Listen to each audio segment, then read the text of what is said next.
There's one thing that a lot of you guys do not understand when it comes to actually running and, more importantly, scaling an Amazon FBA business, and that's inventory turnover. So the reason why I'm making this video is because for the first time in like months, I downloaded Twitter back on my phone. And so I saw this tweet right there.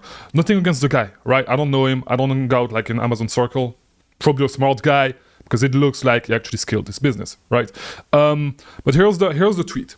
I just hit 100% return on investment on a 6 months hold, right? So meaning that he held on this ASIN for 6 months. Everyone else was too scared to go deep. Sometimes the best deal are the ones that take time. And I'm going to answer that absolutely not. And this way of thinking is the reason why you are not able to scale your business. And it's the reason why you guys believe, I mean, the one of you that actually scaled our business are the guys with a shit ton of capital, right? And the reason why is because, do you have any idea? So if you want to make a 100% return on investment on a 6 month period, right? Meaning like you need to hold on your inventory for 6 months.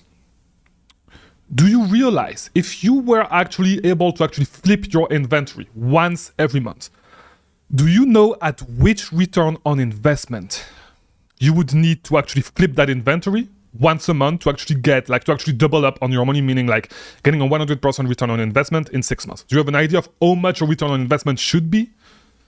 12.5%.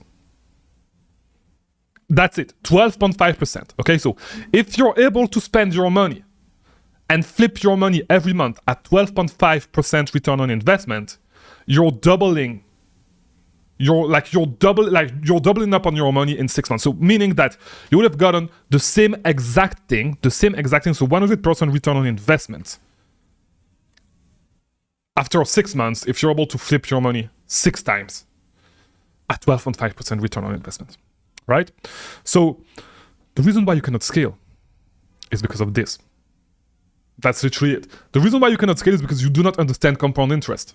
You do not understand that you do not need to hold on inventory for 6 months. If something tanks, if something does not go as planned, liquidate the inventory. That's it.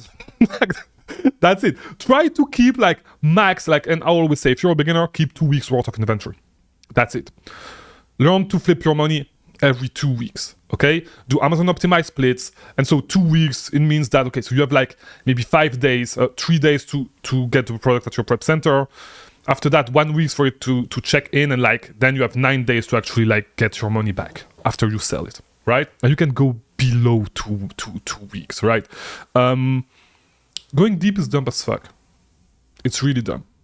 Okay, especially at low scales, and it's even dumber, like it's even more dumb at huge scale. Because if you actually look at huge retail companies, right, like Walmart, Walmart, like their inventory turnover is super high. They flip their inventory way faster than what you think. They don't hold on inventory for 6 months.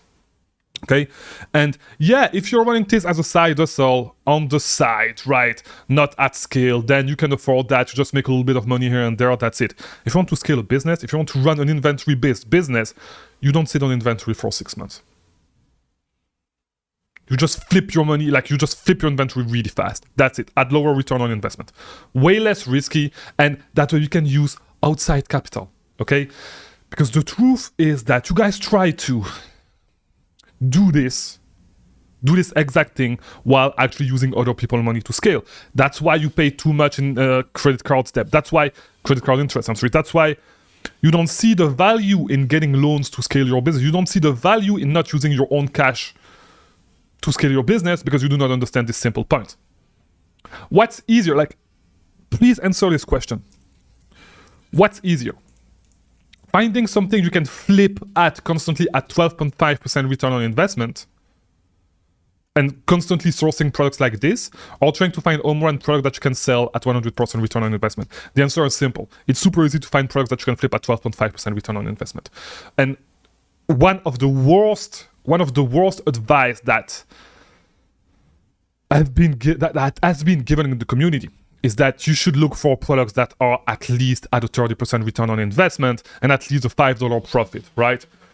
The dollar amount in profit doesn't make sense. The only thing that makes sense is return on investment. The only thing that matters is the return on investment. And inventory turnover. And inventory turnover is way more important than return on investment, okay? If I can flip a product constantly, like if I can flip my money at 1% return on investment every single day, I would do it. It's not doable, right? But if I can do 10% every 10 days, which if you do FBA, especially in the early days, like it's actually doable, right? 10% every 10 days, I would take it, and you're going to scale and you're going to grow your business way faster. And understanding this is what makes the difference in between my student that actually scaled their business and the one that stays stuck doing retail arbitrage, chasing 70%, 80% return on investment, while they don't even realize that they sit on inventory for 3 months before they actually sell anything. That's the only reason. And talking about that, if you want my help to scale your business, you can go to www.gunza.com/apply. You can apply for my mentorship program and actually learn how to scale your business, okay? Like other people did. So I'll see you inside, and thank you for watching.